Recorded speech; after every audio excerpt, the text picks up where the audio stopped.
Menteri Pertahanan sekaligus Presiden RI terpilih Prabowo Subianto mendesak Israel dan Hamas segera melakukan gencatan senjata di jalur Gaza Palestina.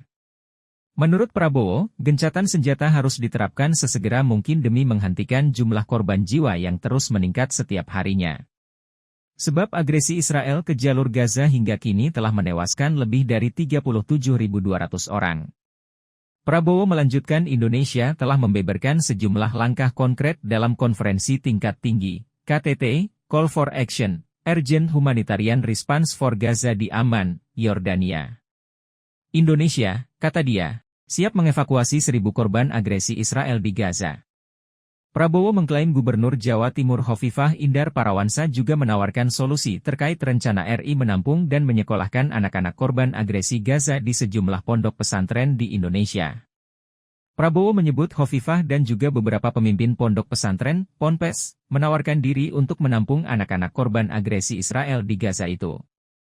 Rencana itu menurutnya diapresiasi banyak negara yang hadir dalam KTT itu. Dewan Keamanan Perserikatan Bangsa-Bangsa, DKPBB, sebelumnya telah mengadopsi resolusi gagasan Amerika Serikat yang mendesak gencatan senjata di jalur Gaza. Resolusi itu didukung oleh 14 negara sementara Rusia memilih abstain. Resolusi itu berisi 3 fase untuk mencapai kesepakatan gencatan senjata komprehensif guna mengakhiri perang di Gaza. Fase pertama mengenai gencatan senjata segera, pembebasan para sandera, pengembalian jenazah, hingga penarikan pasukan Israel dari daerah berpenduduk di Gaza. Fase kedua yaitu mengakhiri permusuhan secara permanen dengan imbalan pembebasan seluruh sandera serta penarikan penuh pasukan Israel dari Gaza. Fase ketiga mencakup rekonstruksi Gaza secara besar-besaran dalam beberapa tahun. Meski begitu, Hamas dan Israel belum secara resmi merespons resolusi DKPBB itu.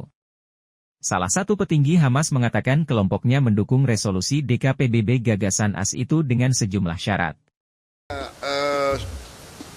Akan dilakukan suatu pengaruh yang terus-menerus, ya, sehingga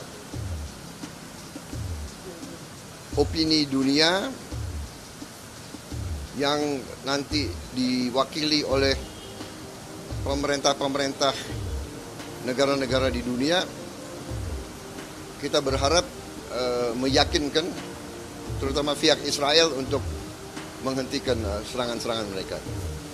Sebagaimana kita ketahui, ya, dalam beberapa minggu ini sudah beberapa negara Eropa sendiri yang sudah menyatakan mengakui Palestina. Dan juga di PBB juga mayoritas anggota PBB sudah menyatakan mengakui Palestina, minta Palestina diterima sebagai anggota PBB. Dan Dewan Keamanan PBB yang terakhir juga mengendorse usul gencatan senjata ini. Jadi tidak ada veto dari negara manapun. Ini saya kira suatu langkah yang langka.